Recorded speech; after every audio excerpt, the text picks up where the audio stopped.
Good day, everyone. My name is Kadian Mazokere. I'm the author and publisher of the Distinction-Bound Student Textbooks. And welcome to today's lesson, in which we are going to talk about the kinked demand curve. Right, without wasting time, quickly, an oligopoly is a business that is in an industry that has only a few firms in it. A good example is MTN, which competes with Cell C, Vodacom, and MTN, and Telkom. There are only four in South Africa, and as big as South Africa, we only have four firms. So that tells you that yes, there are only a few firms in that particular industry. Unlike the maize industry, for example, where there are thousands or hundreds of thousands of maize farmers in the entire country, and maize itself is a homogeneous product. Right, so that's what an oligopoly is. So now an oligopoly has a kinked demand curve. So we want to look at a kinked demand curve to see how it looks like and why probably it looks the way it does. Right, to jump into it, to get started, you see we have a table there, and in our table I have different colors, and I did that for you to see something, or to explain, for my explaining to be clearer for you. Right, the first thing you see is that we have numbers going down, the highest being 22 rands, the lowest being 2 rands, and then we have our quantity having 1 to 8. So we have 8 units and we have 22 rand as the highest value. So now 1 rand corresponds with 22 rand. So what it means here basically is, according to this table, if you can read tables correctly, it's that the output 1 corresponds with 22 rand. So what it means is, if this particular business, if this was MTN and it produces whatever it is that they produce, they would be able to sell it for 22 rands. And if they would produce 2, according to the law of demand, as output increases, price decreases. So you'll see that at the second quantity, they can sell at 20 rands. And as output increases, the third quantity, they sell it for 18 rands, as you see there. So now, up to this point, I think you can see something. We have a demand curve that's obviously downward sloping, but we haven't really, I can say we don't really know how elastic this demand curve is. We just know it's not perfectly inelastic, it's not perfectly elastic, because surely this thing is downward sloping. So if it was perfectly elastic, it would be horizontal. If it was perfectly inelastic, it would be vertical. So in this case, it's downward sloping. So we don't know whether it's inelastic or elastic. We will know after we make some calculations. So at this point in time, it's a downward sloping demand curve. Okay. Now, if we continue, and you see that each time 1 unit, each time we increase by 1 unit, the amount drops by 2 rands.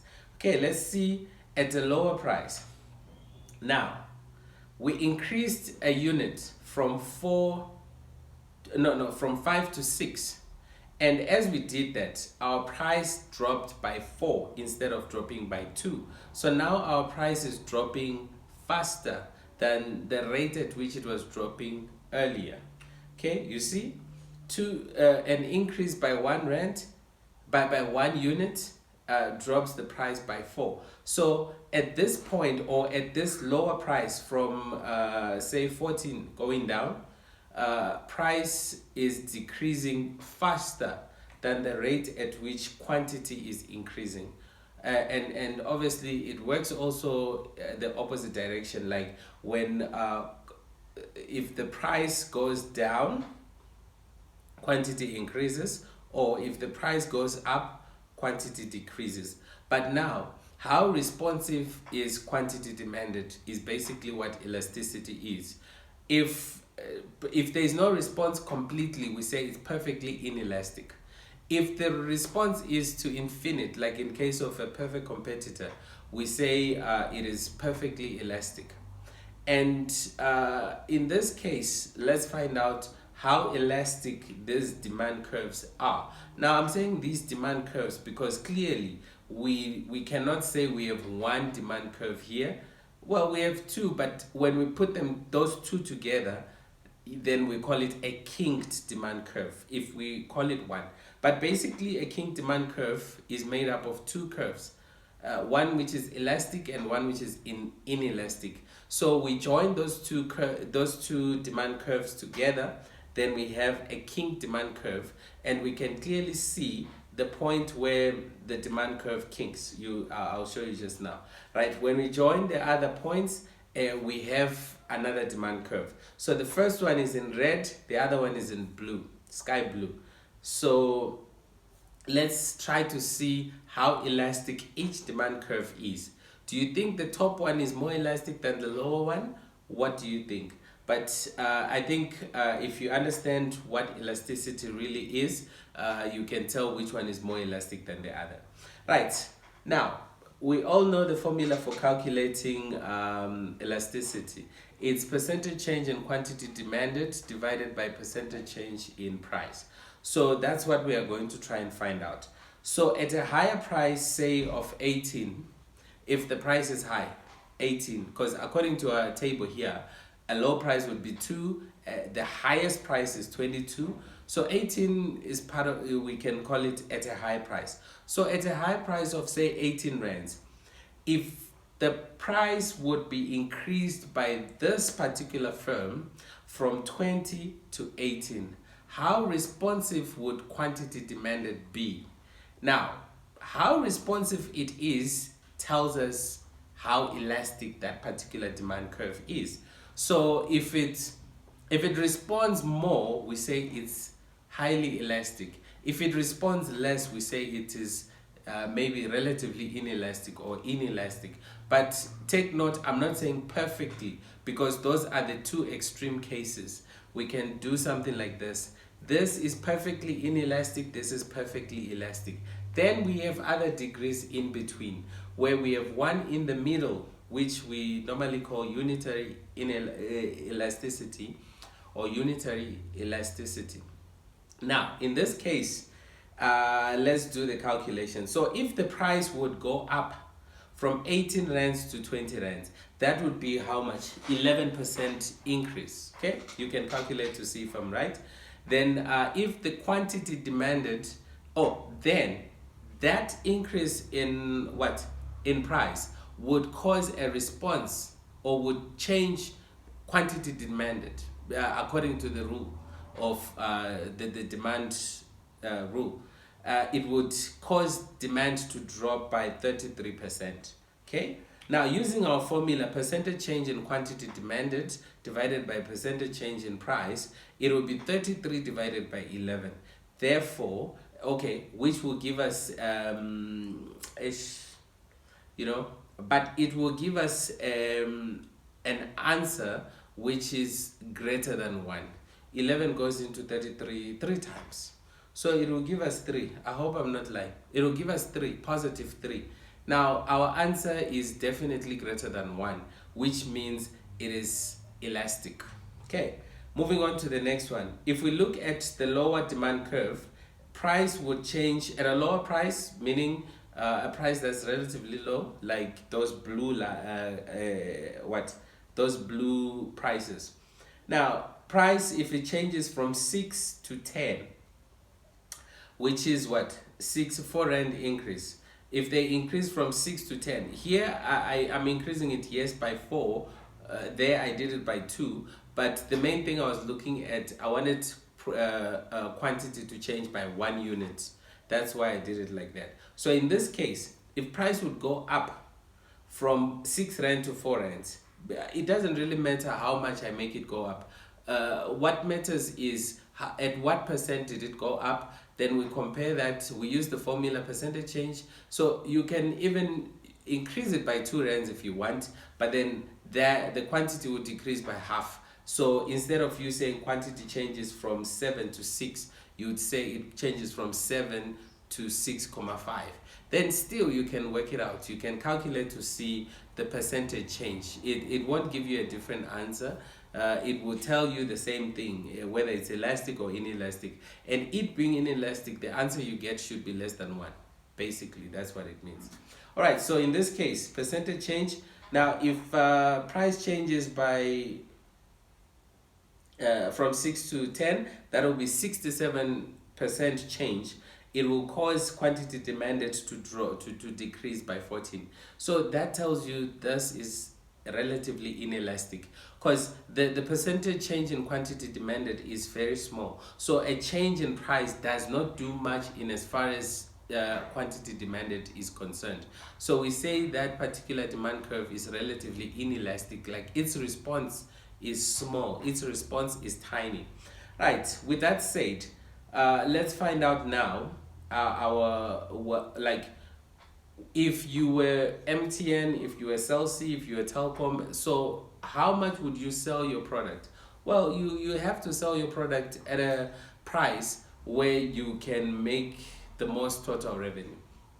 So basically, with perfect monopolistic, we apply that rule of profit maximization, where a firm should sell a product at a point where MC intersects MR.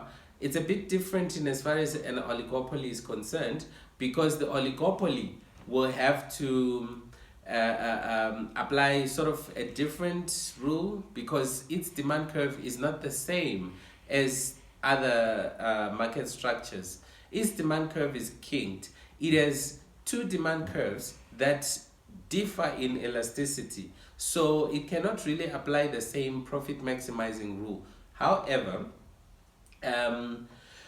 it uses something a bit different, where we say the best price for the oligopoly is where its demand curve kinks.